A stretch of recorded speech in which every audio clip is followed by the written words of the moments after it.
जनसंवाद न्यूज, सत्य आणि विश्वासाची बातमी। डोंबिवलीतील कुंभारखानपाडा परिसरातील धक्कादायक प्रकार समोर आलाय। भाजप पदाधिकाऱ्याने शिंदे गटाच्या कार्यकर्त्याला मारहाण केली। मंत्री रवींद्र चव्हाण यांच्या गाडीतून उतरून त्यांच्या समोरच भाजप माजी नगरसेवकांनी ही मारहाण केली।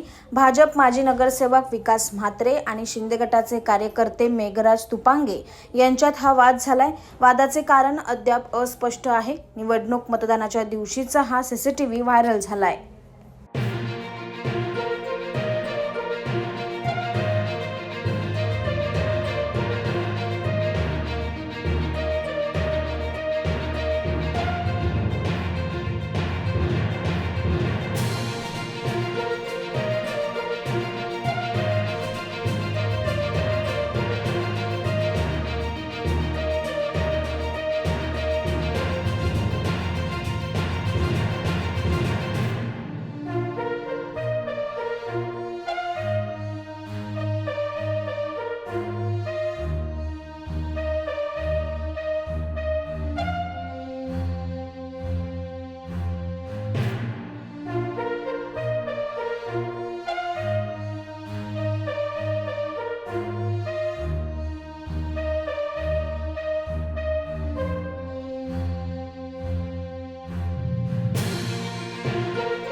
आकाश सहाने, जनसंवाद न्यूज, डोंबिवली।